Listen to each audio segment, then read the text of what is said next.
Hello, friends, and thank you for joining me for another bonus episode in the series in which I'm sharing our family's experiences in the last year of our daughter Hannah's life, which spanned from February 2008 through February 2009.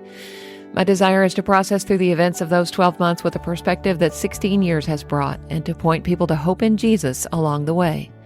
I'm grateful that you've joined me. February 25th, 2008, brain surgery. Very early that morning, a nurse came by our room to check on Hannah, as was routine. We asked her if surgery was still on for 7:30, and she said no, it would not be until 3 o'clock that afternoon. We breathed a little sigh of relief for the temporary reprieve and quickly called our parents and told them not to get in any hurry to come. Half an hour later, the chief resident came by and told us we would be going down for surgery in about 20 minutes. What? We called our parents back and told them to go ahead and start the 50-mile drive to the hospital. I'm not sure how much time actually passed before a volunteer arrived in our room and we started the trip to the OR. Walking beside Hannah's bed as he rolled it down the long hallways was one of the most surreal experiences of my life to that point. It was during that walk I began to fully realize that life as we had known it was about to irrevocably change. It was no longer so easy to dismiss the list of risks the surgeon had reviewed with us the night before. Would Hannah still be the person she had been for 16 and a half years? Would she even survive this surgery? The volunteer left the three of us alone for a few minutes in a little room outside the OR. We prayed and cried together for a little while, and Hannah asked me to promise her I would not leave the waiting room. That was an easy promise to make. I wasn't going anywhere. By the time our surgeon arrived, we had more or less pulled ourselves together. I don't remember anything he said, but I know Brad told him we were praying for him. Hannah was given a shot of something, and within just a few seconds, she told us she felt like she was floating. Then she was rolled away from us, and my heart and soul went with her. Brad and I spent a few minutes together in that private area, then went up to the waiting room where there was already a crowd of folks waiting for us. The entire surgery lasted 5.5 hours. Once an hour, the lady manning the waiting room desk would call us to the phone, where the report each time was that everything was going so good. Our group would rejoice with each one of these good reports. At one point, the entire group of folks who were there waiting with us went to the chapel to spend some time in prayer, except for Brad and me. I wasn't leaving the waiting room. As lunchtime came and went, our friends and family went to eat, and someone brought me back a piece of pizza.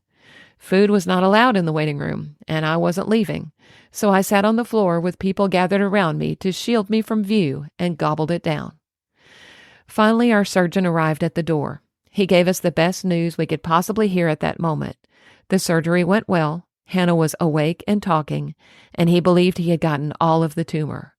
Oh, the joy! After he left, our whole group circled up and prayed a prayer of thanksgiving, accompanied by tears of sweet relief. Hannah was brought from surgery directly to the PICU, which is where we got to see her for the first time after surgery. I wish I had been a bit better prepared for how she was going to look.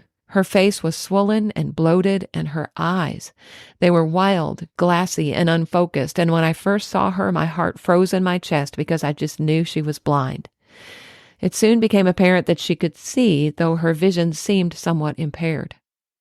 She was very relieved to see us and said that she had been asking to see us for a long time. She was relieved to know that she still had hair, which was now in 2 long ponytails on each side of her head. We could see the dressing on her incision peeking out from behind her head.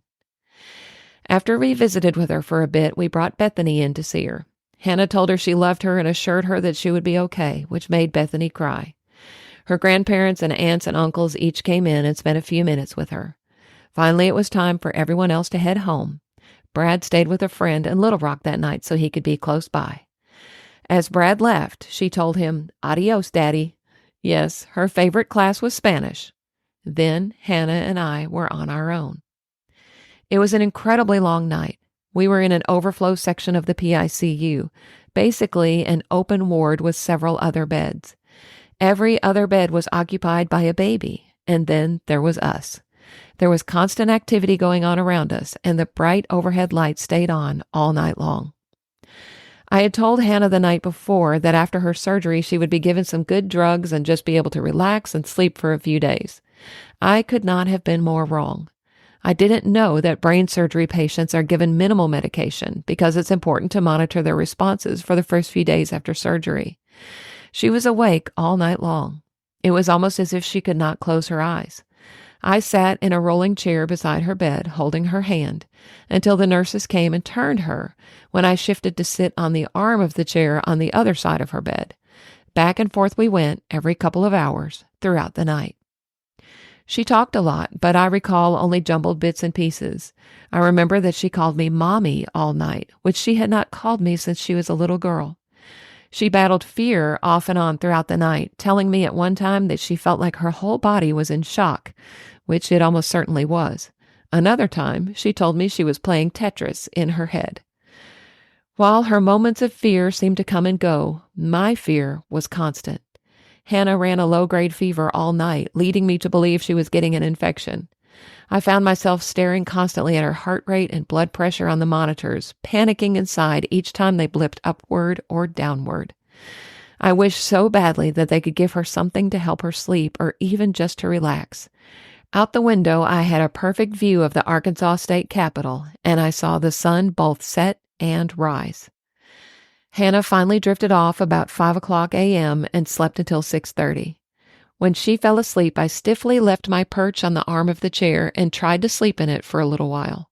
Fully dressed, bathed in the bright lights of the PICU, and with zero privacy, sleep was elusive.